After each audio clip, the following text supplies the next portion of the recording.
کیا کھانے کے فوراً بعد مباشرت کرنا نقصان دہ ہے؟ کیا اسلام نے ہمیں ازدواجی زندگی کے لیے وقت مقرر کیا ہے؟ نبی کریم صلی اللہ علیہ وسلم کی ہدایات جان کر آپ حیران رہ جائیں گے۔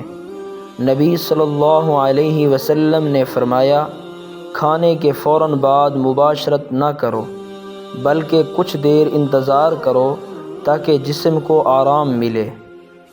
یہ تعلیم صرف سنت نہیں، صحت کا راز بھی ہے۔ طبی ماہرین بھی یہی کہتے ہیں۔ کھانے کے فوراً بعد مباشرت کرنے سے بد ہضمی، گیس، تھکن اور معدے پر دباؤ۔ اسلام ہمیں نقصان سے بچاتا ہے، فائدہ دیتا ہے۔ ہم بستری کا بہترین وقت کھانے کے 1 سے 2 گھنٹے بعد، جب جسم ہلکا محسوس ہو، اور سونے سے پہلے، جب ذہن اور بدن پرسکون ہو۔ یہی ہے نبی صلی اللہ علیہ وسلم کی سنت، برکت بھری، حفاظت والی۔ اسلام زندگی کا مکمل نظام ہے، ہر لمحے کی رہنمائی دیتا ہے۔